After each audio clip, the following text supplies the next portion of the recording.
بسم اللہ الرحمن الرحیم۔ السلام علیکم ناظرین، آپ اپنا پسندیدہ یوٹیوب چینل دیکھ رہے ہیں حقیقت کی آواز۔ سدھو کے قاتلوں نے ذمہ داری قبول تو کر لی، مگر یہ سیاسی قتل ہے جس کی ذمہ دار کانگریس سرکار پنجاب پولیس ہے، کیونکہ انٹیلیجنس ایجنسی را نے گزشتہ سال سدھو موسے والا کو ان کے اوپر ہونے والے حملے سے پہلے ہی آگاہ کر دیا تھا کہ آپ کو گھیر کر مارے جانے کا انکشاف ہوا ہے۔ اس لیے گزشتہ ڈی جی پنجاب پولیس نے سدھو کو سیکیورٹی مہیا کی تھی۔ سدھو نے اپنے ذرائع کے ذریعے بلٹ پروف کار بھی خریدی تھی کہ وہ اپنے تحفظ کو یقینی بنا سکے۔ پنجاب پولیس نے ان سے آپریشن بلیو سٹار کے نام پر سیکیورٹی واپس لے لی۔ صرف 2 کمانڈر رہنے دیے، جنہوں نے آج شام سدھو کے ساتھ یہ کہہ کر جانے سے انکار کر دیا کہ وہ تھکے ہوئے ہیں۔ اس لیے سدھو اپنے کزن اور دوست کے ہمراہ اپنی گاڑی تھار میں نکلے۔ ان کی ریکی کرنے والوں نے قاتلوں کو آگاہ کر دیا کہ وہ نکل چکے ہیں۔ سی سی ٹی وی فوٹیج کیمرے کے مطابق سدھو کی گاڑی کو 2 گاڑیوں نے پیچھے اور 2 گاڑیوں نے آگے سے گھیر کر اچانک دھاوا بول دیا۔ سدھو خود ڈرائیونگ سیٹ پر موجود تھے۔ حملہ اس قدر شدید تھا کہ انہیں سنبھلنے کا موقع بھی نہ مل سکا۔ ڈی جی پنجاب کے مطابق واقعہ واردات سے 3 طرح کے اسلحہ استعمال کرنے کے شواہد ملے ہیں، جبکہ دونوں گاڑیاں جو کہ جعلی دلی نمبر پلیٹ پر مبنی تھی وہ بھی پولیس نے برآمد کر لی ہے۔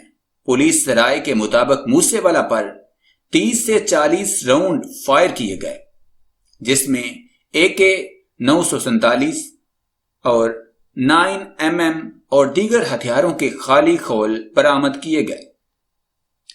پنجاب سکھ کسان اتحاد سنگتوں نے پریس کانفرنس میں مطالبہ کیا ہے کہ وہ سیکرٹ سیکیورٹی ایکٹ کو ڈسکلوز کرنے والے ڈی جے پی اور ڈی جی پولیس سمیت سی ایم پنجاب کے خلاف پٹیشن دائر کریں گے کہ سدھو موسے والا سمیت دیگر اہم شخصیات سے سیکیورٹی کیس کے کہنے پر واپس لی گئی۔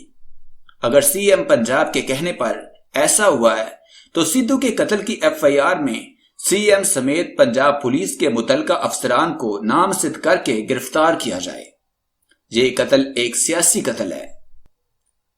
جس ڈی جی پولیس کو سدھو پر AK-47 سے حملہ کرنے کی اطلاعات تھیں، اس نے پتہ ہونے کے باوجود پریس کانفرنس میں اس کے متعلق کیوں چھپایا اور 4 منٹ کی ایک طرفہ پریس کانفرنس کر کے صحافیوں کے سوالات کے جوابات تک دینے سے گریز کیا۔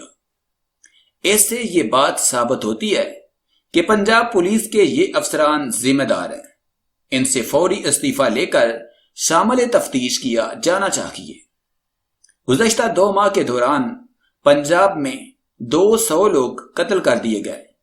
ان کا ذمہ دار کون ہے؟ سدھو سیاسی لیڈر ہی نہیں بلکہ یوتھ کا لیڈر تھا، جس کی اچانک موت پورے پنجاب کے نوجوانوں کے لیے چیتاونی ہے کہ جہاں کوئی بھی محفوظ نہیں۔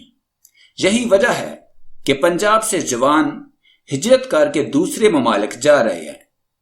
سدھو کے قتل کی ذمہ داری لینے والے گولڈی برار کو کانگریس اور پولیس نے پنجابی نوجوانوں کے قتل کے لیے کھلا چھوڑ رکھا ہے۔ قتل یہ خود کرتے ہیں اور ذمہ داری کینیڈا میں بیٹھا گولڈی قبول کرتا ہے۔ انہوں نے یہ بھی مطالبہ کیا کہ ڈی جے پنجاب اور ڈی جی پولیس عوام کو یہ بھی بتائیں کہ سدھو پر AK-47 چلانے والے حملہ آور تھے یا پھر پولیس اہلکار۔ سدھو کے والد نے آج صبح کسان اتحاد دل کے رہنما سے ذرائع سے گفتگو کرتے ہوئے اپنے تحفظات کا اظہار کیا تھا کہ ان کے بیٹے کی جان کو خطرات ہیں۔ پنجابی سنگر سدھو موسے والا کے قتل کی ذمہ داری گینگسٹر گولڈی برار اور گروپ نے قبول کی ہے۔ گولڈی نے یہ ذمہ داری فیس بک پر پوسٹ کے ذریعے قبول کی۔ سدھو موسے والا کو آج ان کے گھر کے قریب بے ایمانہ طریقے سے قتل کر دیا گیا۔